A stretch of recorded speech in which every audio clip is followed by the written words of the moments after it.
सन 2007 में जर्मन दारुल हुकूमत बर्लिन में एक थिंक टैंक की ब्रीफिंग हुई। इस ब्रीफिंग में बताया गया कि हमारे पड़ोसी मुल्क यानी भारत की आबादी और जिसामत उसकी असल ताकत है। भारत अब सिर्फ योगा और रूहानियत की वजह से ही नहीं बल्कि मुआशी हवाले से भी दुनिया के लिए काफ़ी बाइस कशिश है। लेकिन दूसरी ही तरफ भारत को हर सूरत चीन के साथ भी चलना होगा और मजबूरी में चलना होगा। और इसकी वजह यह है कि चीन की मार्केट बहुत तेज़ी से तरक्की कर रही है। तकरीबन सन 2000 तक मगरबी ममालिक की पॉलिसी यही थी कि इस खित्ते में पाकिस्तान और भारत के साथ एक जैसा सलूक किया जाए। ये दोनों पड़ोसी मुल्क एक साथ आज़ाद हुए थे, एक दूसरे के हरीफ भी थे और फिर दोनों के मसाइल भी एक जैसे थे। जर्मनी जैसे ममालिक ने 50 और 60 की दहाई में तकरीबन एक जैसे इमदादी पैकेज ही दोनों मुल्कों को दिए थे।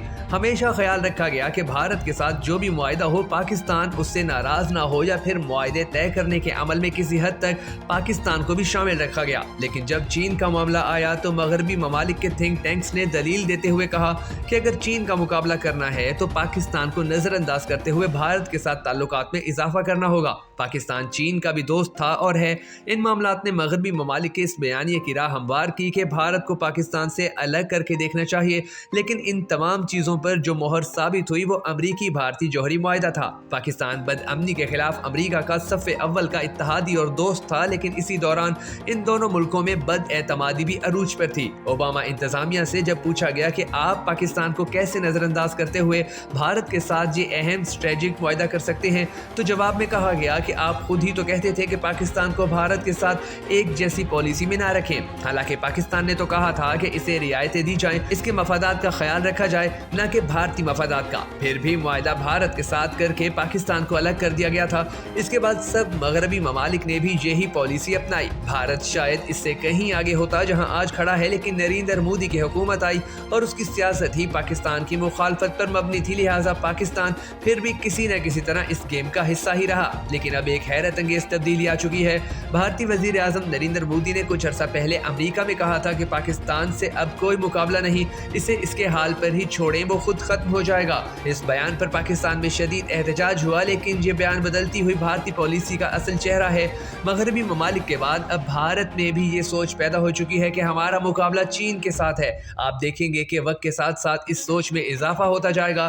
भारत में बैनुल अक़वामी सरमायाकारी आ रही है, दुनिया की बड़ी बड़ी टेक्नोलॉजी कंपनियां वहां कदम रख रही हैं। भारत चांद पर कमन डाल रहा है और पाकिस्तान में बैठे लोग भी भारत को इस बात पर मुबारकबाद दे रहे हैं। यानी अवामी सतह पर भी अब आहिस्ता आहिस्ता दोनों तरफ से कबूलियत आई है कि भारत आगे निकल गया। जिस भारत की जीडीपी सन 2000 में तकरीबन 470 बिलियन डॉलर थी, सन 2023 में वही जीडीपी 3.74 ट्रिलियन डॉलर हो चुकी है।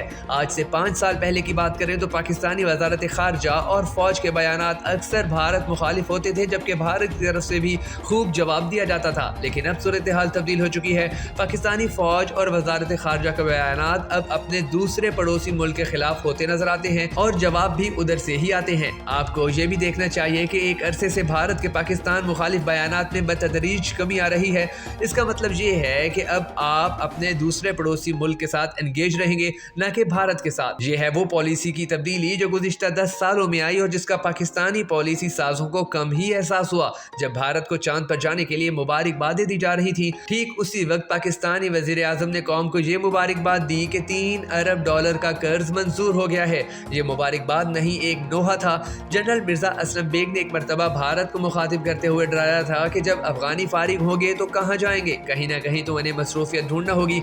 लेकिन अब हालात बदल चुके हैं। भारत और पाकिस्तान की ताकतें भी अब शायद लड़ाई से थक कर पॉजिटिविटी की तरफ आहिस्ता आहिस्ता आ ही जाएं। जब रूस का मुकाबला करना था तो अमेरिकी सदर जिमी कार्टर के सलामती मशीर बरीज़निस्की ने इनकलाब ईरान को देखते हुए कहा था कि मजहब एक ताकत है और इसी ताकत को सोवियत यूनियन के खिलाफ इस्तेमाल किया जा सकता है। उनकी ये थ्योरी आरिक ऑफ क्राइसिस भी इसी बुनियाद पर थी कि अमेरिका सियासी इस्लाम की हमायत करते हुए सोवियत यूनियन और अरब कौम पसंद तहरीकों का मुकाबला कर सकता है। पाकिस्तान पिछले 10 सालों के दौरान भारत के साथ मुस्बत मुकाबलाबाजी भी कर सकता था, लेकिन तरजीहात और हालात ने ऐसा ना करने दिया। अब इस चीज़ का खुमियाजा भुगतने का वक्त है। पाकिस्तान को जल्द अज जल्द इन पुराने मसाइल से निमटना होगा, इन्हें समेटना होगा, मुल्क में सियासी इस्तेहकाम लाना होगा और फिर ये भी देखना होगा कि पाकिस्तान भारत से कितना पीछे रह गया है। हम सबको दुआ करनी है कि अल्लाह तबारक व तआला पाकिस्तान के हालात बेहतर करे। अगर आप इस दुआ में शामिल होना चाहें तो कमेंट सेक्शन में आमीन लिखकर हमारी इस वीडियो को शेयर ज़रूर कर दीजिएगा।